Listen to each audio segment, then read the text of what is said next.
Hello, আসসালামু আলাইকুম। সবাইকে আজকে লাইভে স্বাগতম জানাচ্ছি আমি।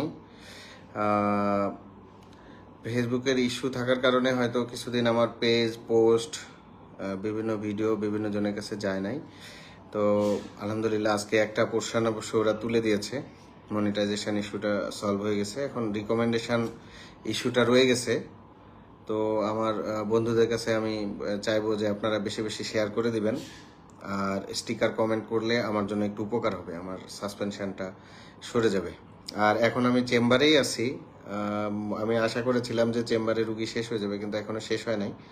তো রুগী দেখার গ্যাপে গ্যাপে আমি আপনাদের সাথে কথা বলবো প্রথমে, ইনশাল্লাহ। আর কথাবার্তা শোনা যাচ্ছে কিনা জানাবেন। Thank you.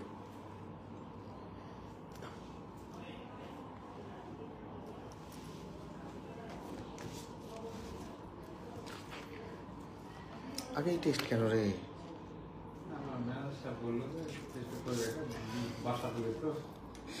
এতগুলা টেস্ট করছেন?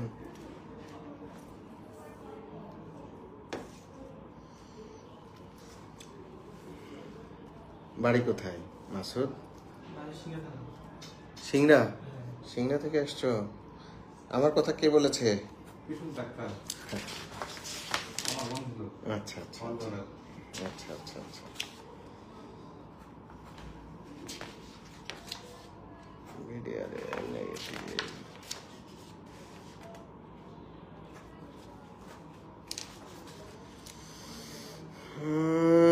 অনেক প্রশ্ন অলরেডি চলে আসছে। আমি আসলে এখনো রুগী শেষ করতে পারি নাই। আমার সাথে সাথে আপনারাও একটু রুগী দেখেন। আমি এর মধ্যেই আপনাদের মেসেজগুলো দেখতেছি। ইনশাল্লাহ একটু পরে আপনাদের সাথে কথা বলবো। আচ্ছা বলো তো বাবা, তুমি এত টেস্ট করলা, কি সমস্যা রে? সমস্যা, আমি ঢাকা ছিলাম এক বছর হচ্ছে। ঢাকা থাকার পর ওই টাচফোন ব্যবহার করতাম, ছিল না, নিতাম। নিয়ে যখনই এই উত্তেজনা হতো তখনই আমি নিজে নিজে মানে ইয়ে করতাম, হস্তমৈথুন করতাম। ওকে। এই করার পর দীর্ঘ এক বছর থাকি, থাকার পর ওখান থেকে বাড়িতে আসি। বাড়িতে আসার পর এই এক বছর পুরাটাই করতেছিল? হ্যাঁ। এটা কতদিন আগের কথা? এটা 23 সালে। 23 সালে। ওকে ওকে। সে ওখান থেকে আসার পর বাড়িতে বললাম, আসে মানে কোনো উত্তেজনা হয় না, বুঝছেন, একদমই।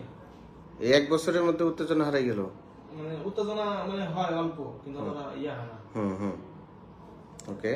পরে এই টেনশনে মনে করেন যে খাওয়া দাওয়া মনে করেন ইয়ে করার পর পরে বগুড়া এসে চিকিৎসা হলাম।